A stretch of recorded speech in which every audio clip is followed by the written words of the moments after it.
In the sprawling estates of a sun-drenched southern town, where manicured lawns hid secrets as old as the oaks, Eleanor Hargrove lived a life suspended in time. Once a vibrant force in high society, Eleanor had been confined to a wheelchair for 2 agonizing decades, her legs lifeless since a tragic car accident that stole her mobility and hardened her spirit. Her vast fortune, built on generations of inherited wealth from cotton fields long forgotten, afforded her every luxury, except the freedom to walk. Servants came and went, their faces blurring into obedience, but none pierced the veil of her isolation. Then came Lena, the new maid, a woman of quiet strength with skin the color of rich earth, hired out of necessity when the agency sent her as the only available candidate. From the moment Lena stepped through the grand doors, whispers rippled through the household. Eleanor's family, steeped in old prejudices, eyed her with suspicion, their gazes lingering too long on her braided hair and the way she carried herself, with unyielding dignity. Lena's hands, calloused from years of labor in underpaid jobs, now tended to Eleanor's needs, bathing her, wheeling her through echoing halls, and enduring the sharp commands that masked deeper pain. But something stirred in the air that first week. Lena noticed details others missed.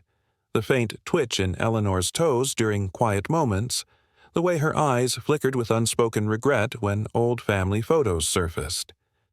As Lena mopped floors stained with the invisible residue of entitlement, she uncovered hints of a buried truth, medical files tucked away, suggesting the paralysis might not be as permanent as claimed.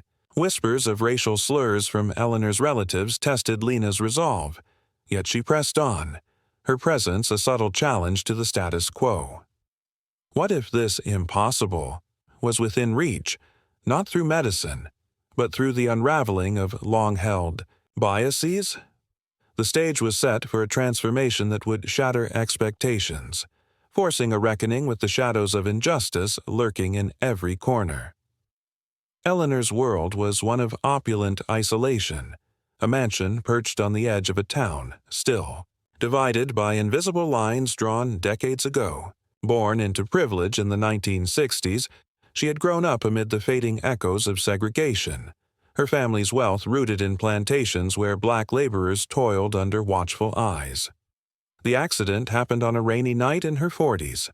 A skid on a slick road, her luxury car crumpling like paper.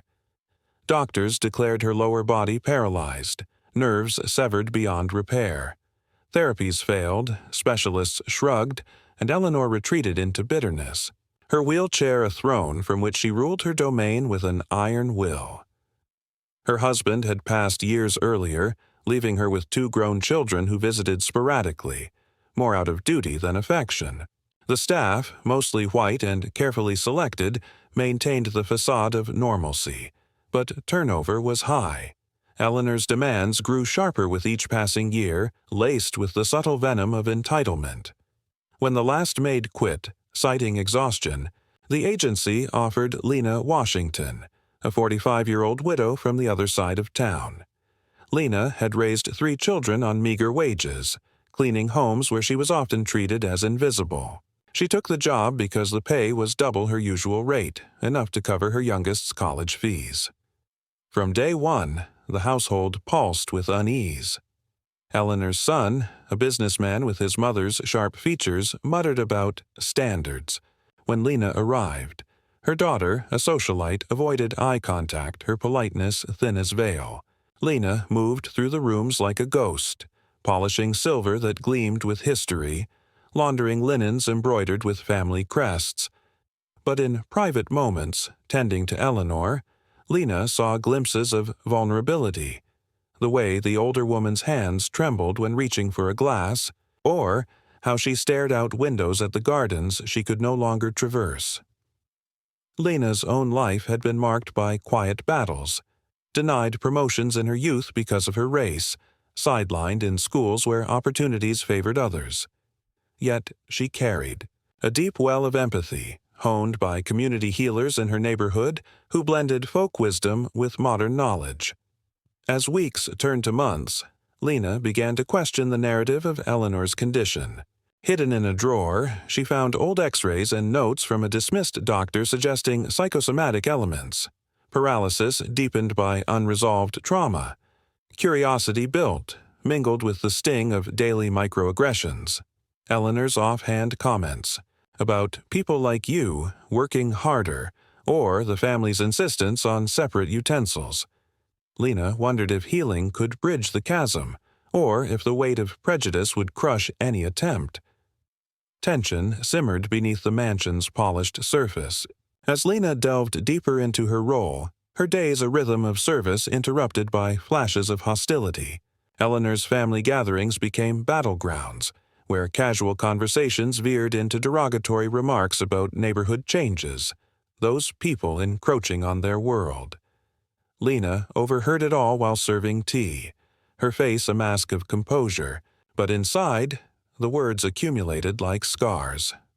One evening, Eleanor's son cornered her in the kitchen, accusing her of misplacing a valuable heirloom, a silver locket passed down from ancestors who owned slaves. "You wouldn't understand its worth," he sneered, his eyes narrowing. Lena found it later, tucked in his own coat pocket, but said nothing, swallowing the injustice to keep her job. Meanwhile, Eleanor's condition remained a puzzle. Lena started small experiments, drawing from stories her grandmother told of herbal remedies and mind-body connections used in Black communities during times when medical care was denied. She mixed teas with ginger and turmeric, slipping them into Eleanor's routine under the guise of household tonics. At first, Eleanor dismissed them with a wave, her voice dripping with condescension. The implication that such primitive methods were beneath her. But gradually, subtle changes emerged.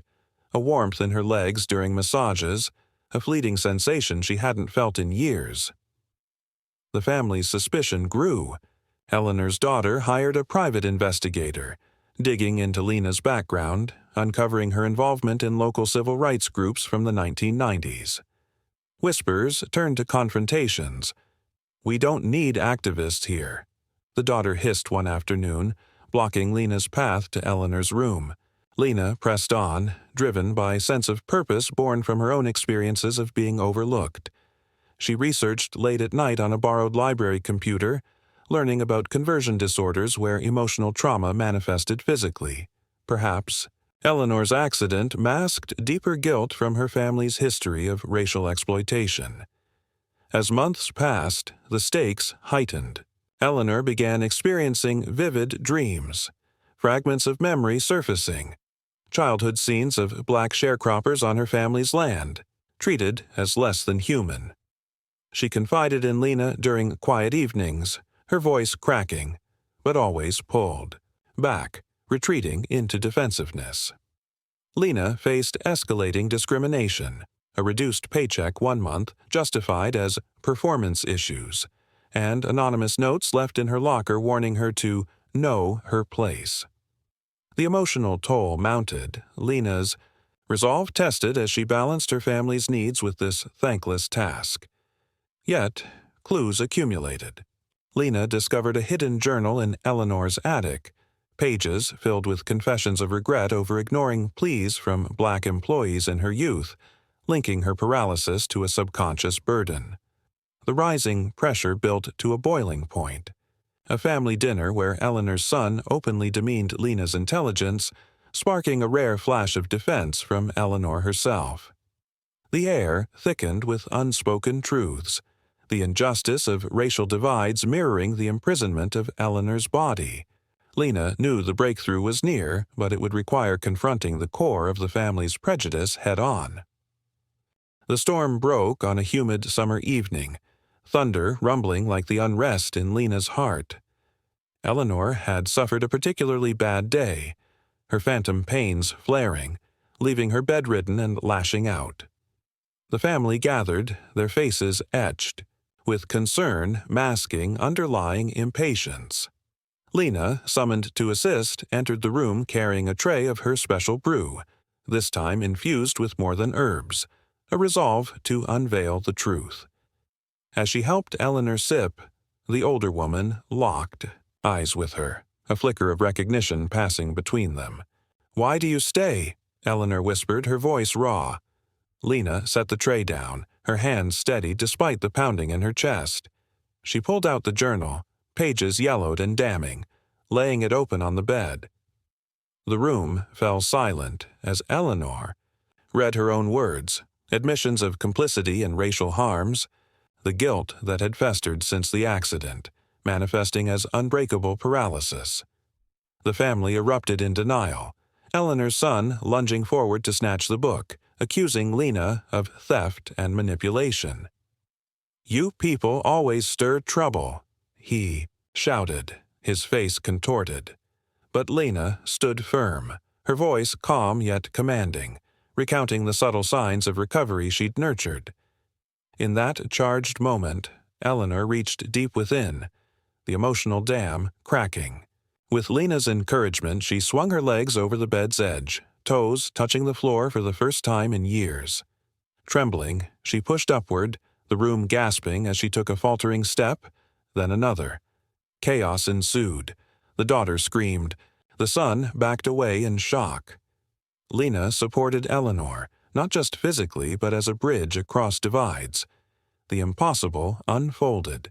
Eleanor's body, freed from the shackles of repressed injustice, responded to the catharsis. It wasn't magic or medicine alone, but the confrontation with racism's legacy that unlocked her mobility. In the weeks that followed, Eleanor's steps grew steadier, each one a testament to the unraveling of old wounds. The mansion, once a fortress of division, began to transform. Eleanor dismissed her children's protests, insisting Lena stay not as a maid, but as a confidant. Therapy sessions ensued, blending physical rehabilitation with emotional reckoning, Eleanor delving into her family's history, donating portions of her wealth to community programs aiding those affected by racial inequities. Lena's life shifted too. The pay raise she received allowed her to support her family more comfortably, and word of her compassion spread, earning her respect in circles that once ignored her. Yet the victory was bittersweet. Scars from the family's bigotry lingered, a reminder that change often comes at a cost. Eleanor's son eventually apologized, his words halting but sincere, prompted by his mother's transformation.